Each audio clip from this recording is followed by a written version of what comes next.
오늘 말씀의 제목은 이스라엘의 왕이 된 다윗이라는 제목으로 함께 은혜를 나누기를 원하는데요. 여러분, 사울 왕이 죽고 그리고 사울 왕가의 가장 강력한 그 실권을 잡고 있었던 이스라엘 전체 영웅이었던 사람이 있었는데 그 사람이 누구냐면 아브넬. 아브넬이라는 사람도 죽었어요. 그리고 사울의 그 유일한 살아남은 아들인 이스보셋이라는 자도 암살을 당합니다. 그러니까 이제 이스라엘 백성들은 사울 왕가에 기대할 만한 사람이 없는 거예요. 무비보셋이라는 요나단의 아들이 있었지만 이 무비보셋이라는 요나단의 아들은 유모가 블레셋 군대가 쳐들어온다고 할 때 급히 가다가 실수로 아이를 떨어뜨립니다. 그래서 두 다리가 절어요. 그래서 절름발이가 되기 때문에 율법의 절름발이인 사람은 왕이 될 수 없다는 그런 율법 때문에 사울 왕가에는 더 이상 왕이 될 수 있는 사람이 없어요. 그러다 보니까 그 전부터 이스라엘 백성의 사람들은 다윗이 왕이 된다는 생각을 갖고 있었지만 다윗을 왕으로 추대하기에는 아직은 걸려있는 사람들이 많았던 거예요. 제일 먼저로는 누구였어요?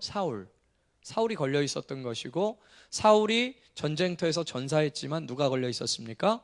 아브넬이라는 사람이 걸려 있었던 것이고, 아브넬도 요압에 의해서 암살을 당하죠. 그러나 이제 허수아비 왕 같은 왕이었지만 그래도 사울 왕가의 왕이었던 이스보셋이 살아 있었기 때문에 다윗을 왕으로, 이스라엘 전체의 왕으로 삼지는 못했던 겁니다. 그런데 이 이스보셋도 어떻게 돼요? 암살을 당하잖아요. 바하나 레갑이라는 아주 사악한 자들을 통해서 암살을 당합니다. 그러니까 사울 왕가의 집안의 명분을 설 수 있을 만한, 왕으로서의 명분을 설 수 있을 만한, 그 사울 왕가를 지속시킬 수 있을 만한 명분을 갖고 있는 자들이 한 명도 없게 된 거예요. 그때서 비로소 이스라엘 백성들이 다윗에게 와서 엎드려 절하며 다윗이 왕 되기를 구합니다. 여러분, 그런데 오늘 본문에 보니까 다윗이 이때 나이가 어떻게 되냐면 37살입니다. 제가 37살에 교회를 개척했습니다. 아무런 연관성이 없어요. 다윗이 37에 왕이 된 것과 제가 37에 교회를 개척한 거는 아무런 연관성은 없지만, 굳이 이제 기억하기 좋으시라면 다윗은 37살에 이스라엘 전체 왕이 됩니다. 사실은 헤브론 땅, 다시 말해 남쪽 유다 지역의 왕이 된 것은 30살 때 왕이 됐어요. 다윗이 대체로 골리앗을 무찔렀을 때는 한 17살, 16살 소년으로 보거든요. 그러니까 다윗이 그때서부터 사울 왕의 시기를 받으면서, 미움을 받으면서 쫓겨갔을 것으로 보니까 다윗이 13년 동안 사울 왕의 쫓김을 받으면서 13년 동안 그렇게 고생을 합니다. 때로는 이방 지역에 가서 침을 질질 흐리면서 미친 짓을 하는 거예요. 왕의 기름 부음을 받은, 그야말로 기름 부음 받은 자잖아요. 선지자요, 기름 부음 받은 예수님의 예표가 되는 그런 메시아격이 되는 그러한 다윗이 그렇게 이방 지역에 가가지고 개처럼 미친 짓을 하고 침을 질질 흘리면서 그렇게 생을 연명했어요. 그때 많은 사람들이 다윗에게 이렇게 이야기했어요. 다윗은 하나님께 버림받았어.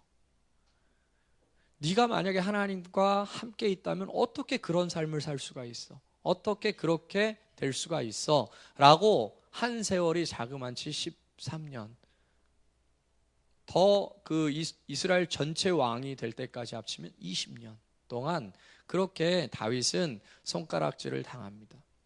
그러나 다윗의 전체의 삶은 그런 삶이었지만 다윗의 순간순간의 삶은 우리가 알듯이 다윗은 또 위험에서 건져지고 또 어떤 고통 가운데서 승리를 만들어내고, 그런 순간순간 하나님이 함께 하시는 증거들을 그렇게 20년 동안 간직하면서 왔죠. 그리고 그것이 어떻게 보면 점점 나무가 자라듯 점점 명확하게 자라가면서 드디어 오늘 다윗은 숱한 어려움들을 뒤로하고 하나님께서 13년 전에, 아니 20년 전에 사무엘을 통하여서 기름 부었던 그 메시지, 네가 온 이스라엘의 왕이 될 것이다 라는 하나님의 메시지가 성취가 됩니다.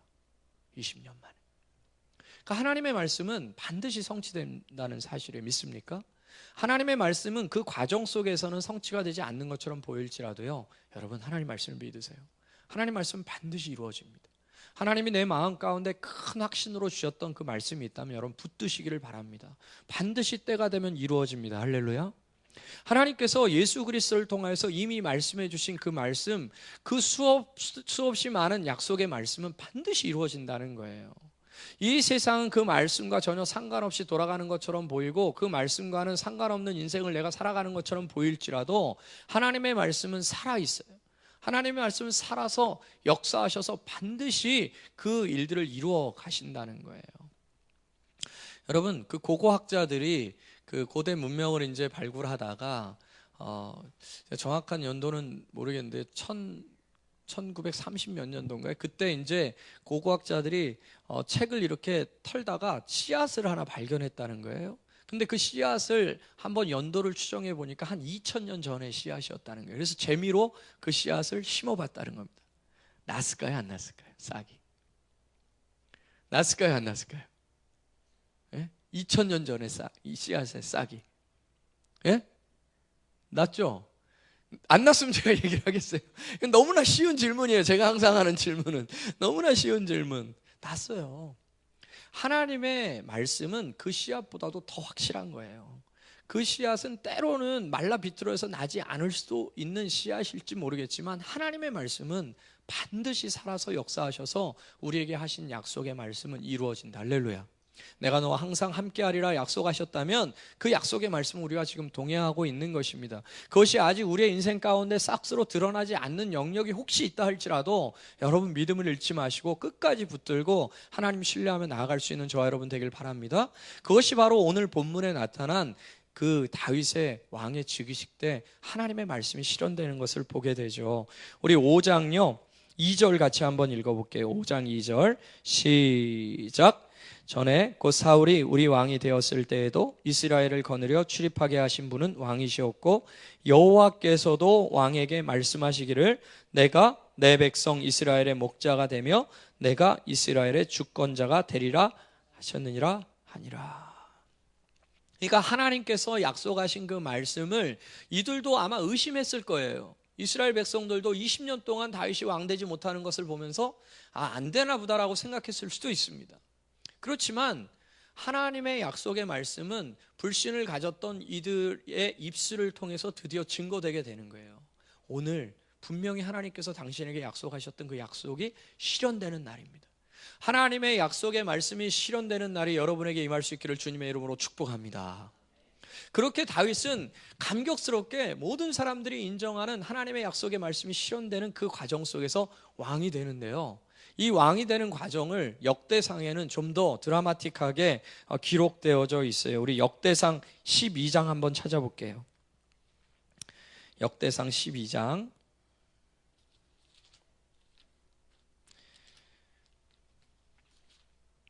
자, 역대상 12장 찾으셨습니까? 역대상 12장에 보면은 23절부터 보면요.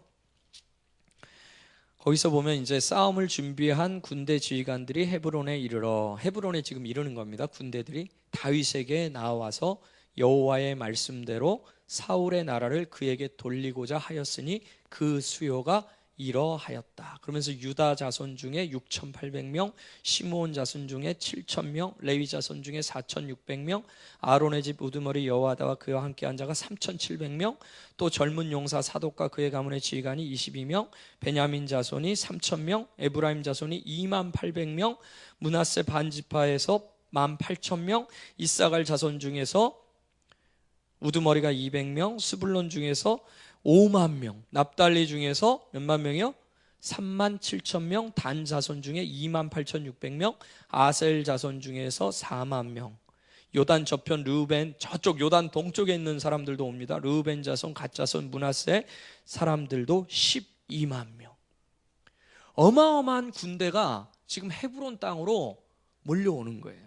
몰려와서 38절 한번 읽어보세요. 같이요. 시작.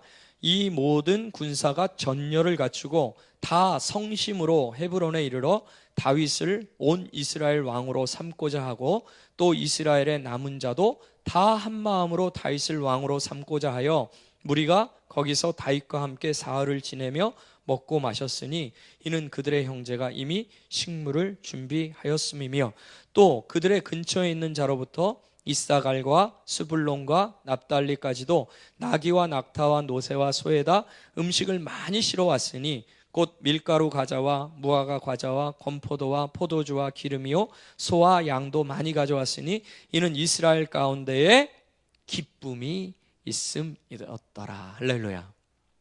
그러니까 한번 상상해 보세요. 수십만의 군대가 헤브론 땅, 다윗이 지금 왕으로 그 유다의 왕으로 있는 그 땅으로 몰려옵니다.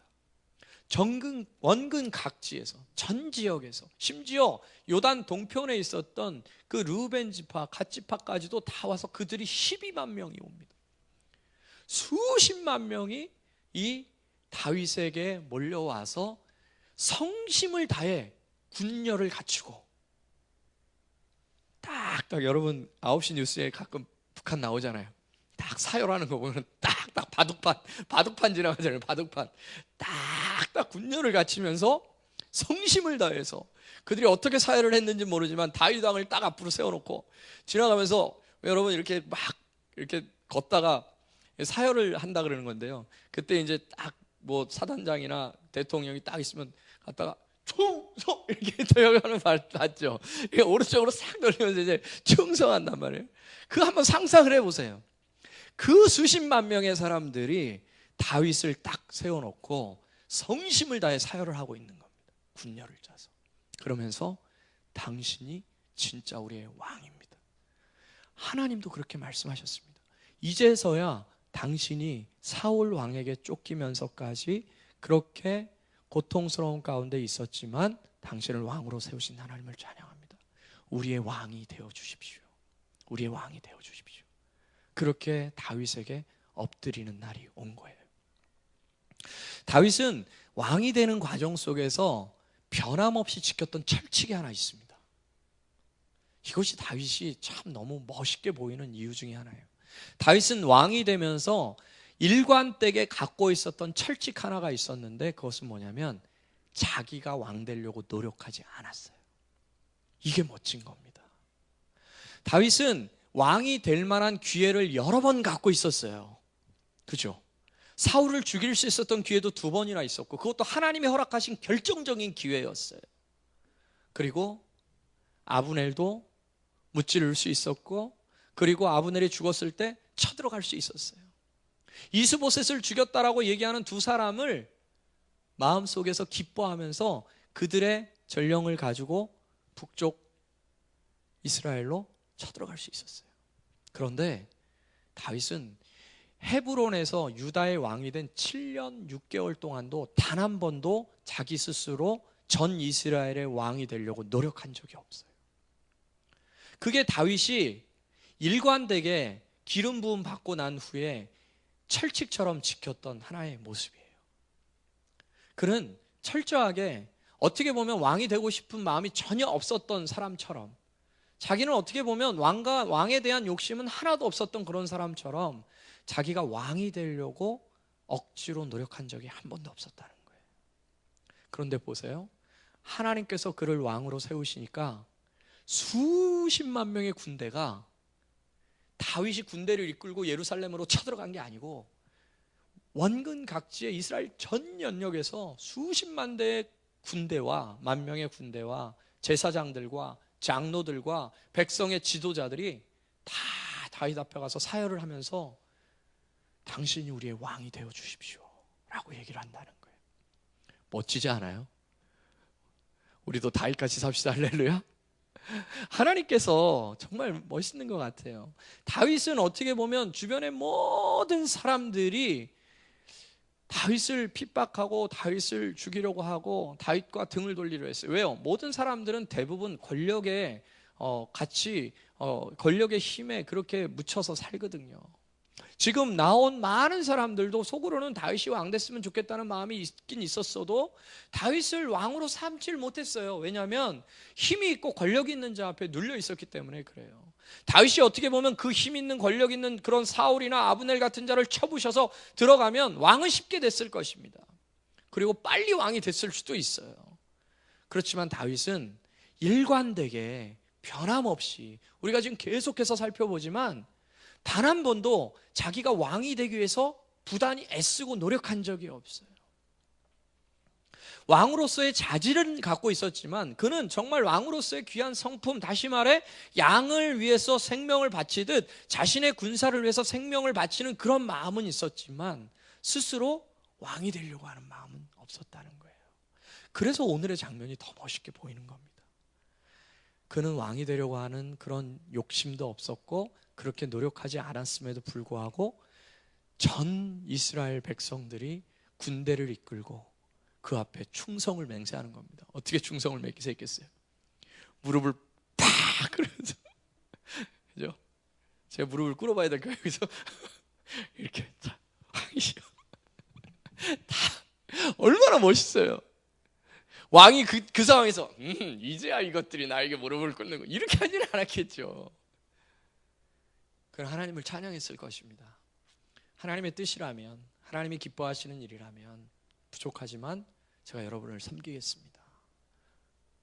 그리고 그들은 왕이시여, 왕이 어떠한 이야기를 하든 우리가 순종하겠습니다. 그러면서 맹약을 합니다. 한번 보세요. 다시 사무엘하 5장 보시면요, 3절 같이 한번 읽어볼게요. 3절 시작. 이에 이스라엘 모든 장로가 헤브론에 이르러 왕에게 나아오매 다윗 왕이 헤브론에서 여호와 앞에 그들과 언약을 맺음에 그들이 다윗에게 기름을 부어 이스라엘 왕으로 삼습니다.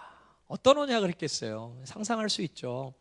이 이스라엘의 장로들과 모든 군사들은 충성을 맹세했겠죠. 왕께 충성을 맹세합니다.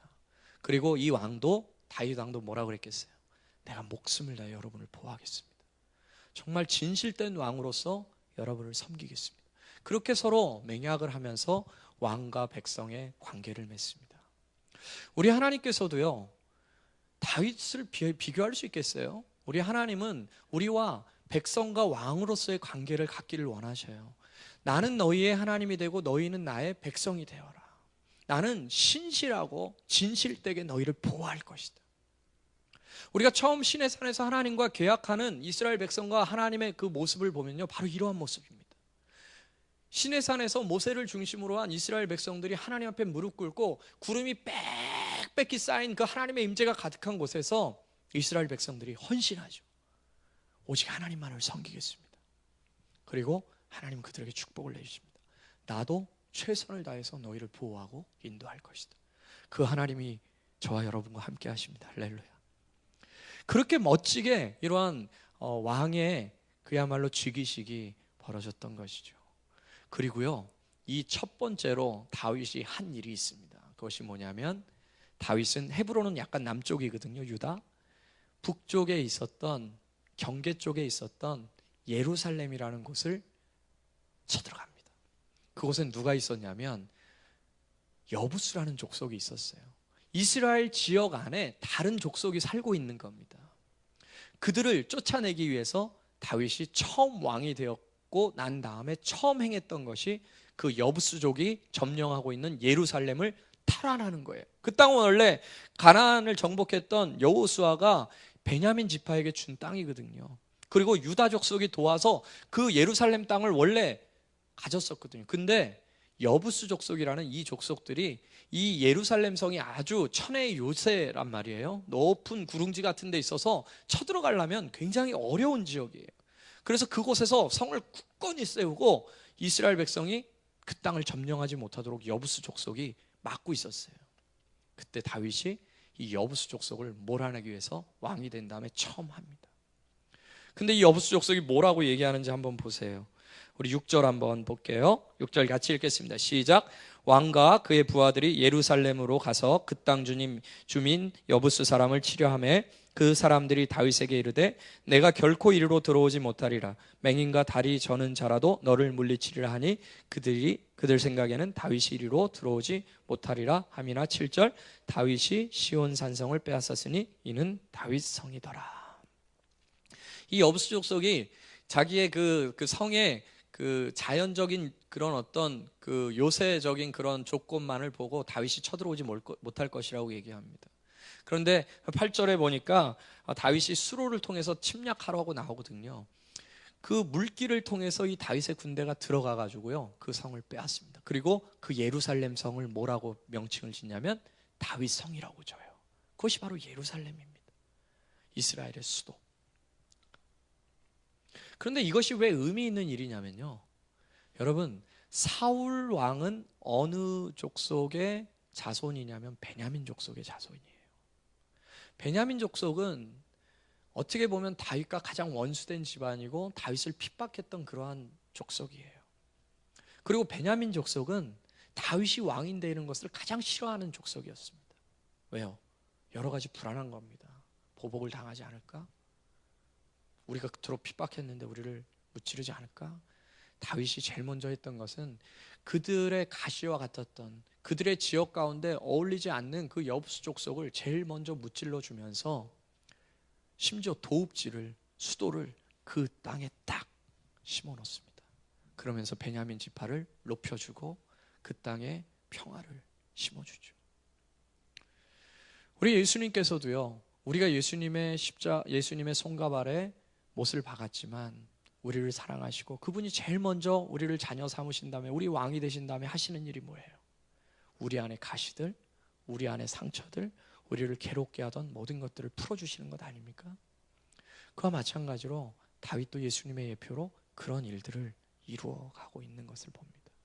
그리고 그 마음 가운데, 심령 가운데 중심에 딱 자리 잡으셔서 우리를 통치하듯 다윗은 그 이스라엘 지역의 수도를 예루살렘으로 삼고 그것을 다윗성이라고 이야기하고 전 이스라엘을 다스리는 그러한 도시로 그 예루살렘을 세우게 됩니다. 멋있지 않아요? 다윗은 참 멋있는 것 같아요. 다윗이 멋있기보단 다윗도 실수하고 다윗도 연약하죠. 그러나 다윗과 함께 하시면서 이렇게 하나님의 역사를 이루어 가시는 그 하나님이 참 대단하시고 멋지시다. 죽은 것 같던 다윗, 정말 미친 개 노릇을 하면서 그렇게 조롱과 멸시를 당하며 목숨을 연명하기 위해서 이방 왕 앞에서 그렇게 종노릇하였던 다윗을 하나님이 건져주시고 온 이스라엘 백성들의 왕을 삼아주시면서 하나님의 도성인 예루살렘을 타랑케 하시고 그곳에 하나님의 집을 세워가시는 그런 하나님이 참 너무나 멋지시다. 우리도 부족하지만 그런 하나님이 우리와 함께 하십니다. 할렐루야. 그렇기 때문에 우리가 염려할 필요가 없던 것이죠. 우리의 상황과 여건이 혹 우리 인생 가운데 다윗과 같이 굴곡된 삶을 산다 할지라도 우리가 염려하지 않는 것은, 불안해하지 않는 것은 우리는 연약하고 우리는 부족하지만 우리와 함께 하신 이는 강하시다. 그분은 우리를 얼마나 사랑하시냐면 우리를 위해 십자가에 못 박고 죽으시기까지 우리를 사랑하신다. 그렇기 때문에 우리는 두려워할 필요가 없다. 그분께서 언제나 우리와 함께 하시기 때문에 그런 것이죠. 자, 그러면서 다윗은, 하나님과 함께하는 다윗은 어떻게 되는지 마지막 10절 한번 읽겠습니다. 시작. 만군의 하나님 여호와께서 함께 계시니 다윗이 점점 강성하여 가니라. 이 말씀이 여러분에게 그대로 임하길 주님의 이름으로 축복합니다. 하나님이 여러분과 함께 하시니 점점 강성하여지더라. 할렐루야. 한번 옆에 분에게 한번 축복해 봅시다. 하나님이 당신과 이름을 한번 불러가면서 함께 하시니 점점 강성해질 것입니다. 시작. 예. 그렇습니다. 하나님께서 함께 하시는 자, 다시 말해 하나님을 경외하고 하나님을 붙드는 자는 반드시 강성하게 된다는 것이에요. 여러분, 하나님의 말씀은 반드시 실현되니 우리가 조급해하지 맙시다. 억지로 무엇인가 우리의 힘으로 이루려고 한다면 정말 다윗과 같이 이렇게 영광스러운 장면은 연출되지 못할 것이에요. 그러나 하나님을 신뢰하고 하나님을 의지하고 하나님이 인도하시는 그 길이라면 내가 묵묵히 가겠다라고 생각하면서 나아간다면 반드시 그분은 우리를 다윗과 같이 영광스러운 자리 가운데로 인도하실 것이에요. 그날을 사모하면서 오늘도 묵묵히 주님을 바라보면서 힘들고 어려울지라도 주님 앞에 담대히 나아갈 수 있는 저와 여러분 되기를, 이 새벽교회 되기를 예수님의 이름으로 축복합니다. 같이 찬양하고 한번 기도하겠는데요. 찬양 그 악보가 없네요. 악보 좀 주시면.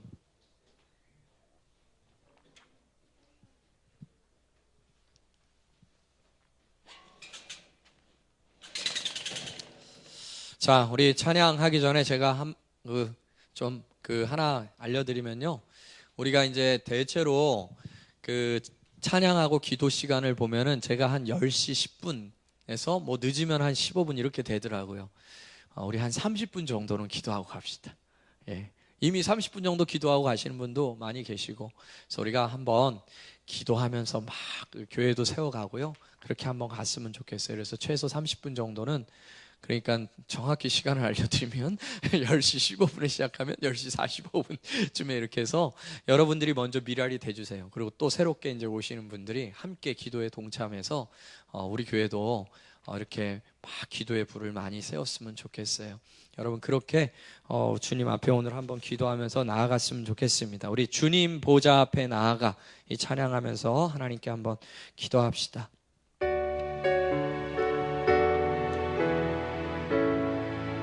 주님 보좌 앞에, 주님 보좌 앞에 나아가 참된 안식과 기쁨 나누리겠네.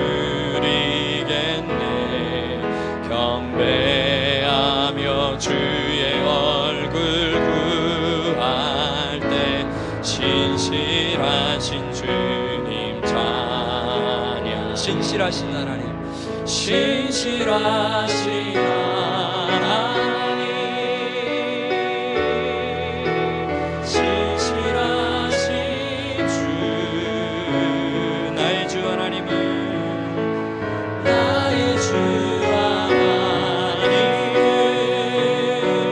신실하신 주님.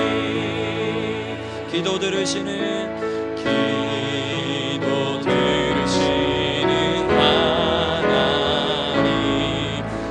속에 내 등불 내 노래시라. 아멘. 주의 날개 아래서 내 맘지. 여러분 쉬십시오. 아멘. 신실하신 주님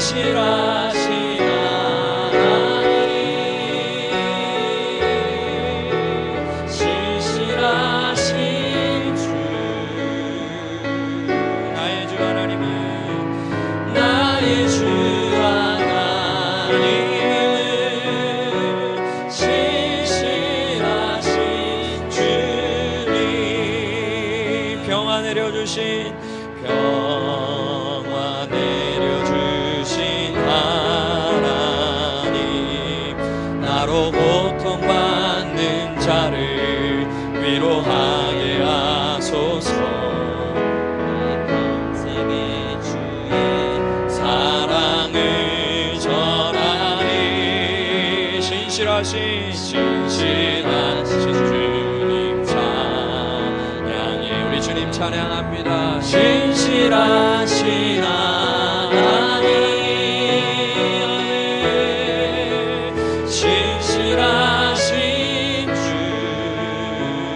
나의 주 하나님은, 나의 주 하나님은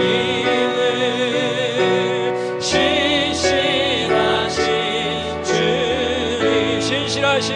신실하신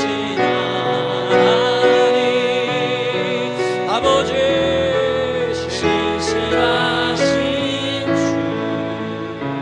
나의 주 하나님은, 나의 주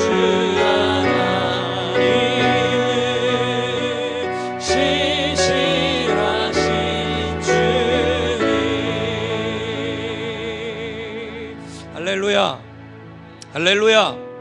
여러분 신실하신 하나님 믿습니까? 여러분 하나님이 여러분에게 신실하게 대하신다는 사실을 믿으십니까? 이 시간 같이 한번 기도하겠습니다.